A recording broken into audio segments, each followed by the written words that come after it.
Vous avez sûrement déjà récolté vos fruits et en les dégustant, trouvé ce ver qui les dévore avant vous. Il s'agit de la larve du Carpocaps. Ce papillon vient pondre sur les fruits comme les pommes, les poires mais aussi les prunes pour y déposer sa progéniture. Aujourd'hui, je vais vous expliquer comment en avoir de moins en moins et être presque le seul à profiter de votre production.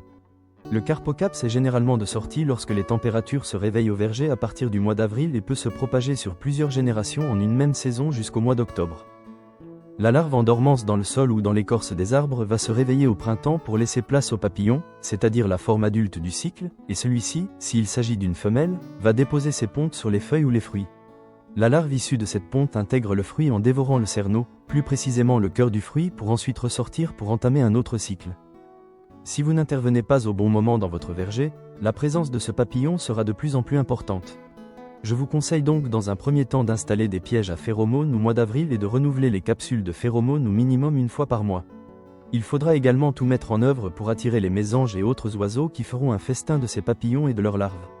Comme j'ai pu vous l'expliquer dans une autre vidéo, et si vous en avez la possibilité, laissez les poules intégrer votre jardin qui pourront se charger des larves présentes dans le sol. Vous pouvez aussi couvrir vos fruitiers avec un filet à mailles fines.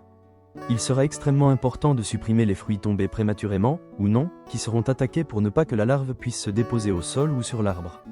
Invitez vos voisins à appliquer également ces gestes, car sinon, la population du voisinage pourra venir se nourrir de vos fruits. En suivant ces conseils, vous pourrez voir les premiers résultats sur la première année, mais vous aurez de moins en moins de présence de ce papillon dans votre verger au fur et à mesure des années si vous appliquez ces gestes tous les ans. Si cette vidéo vous a plu, je vous invite à cliquer sur le pouce bleu, à commenter la vidéo et à vous abonner. Cela me permettra de vous apporter davantage de conseils. Merci.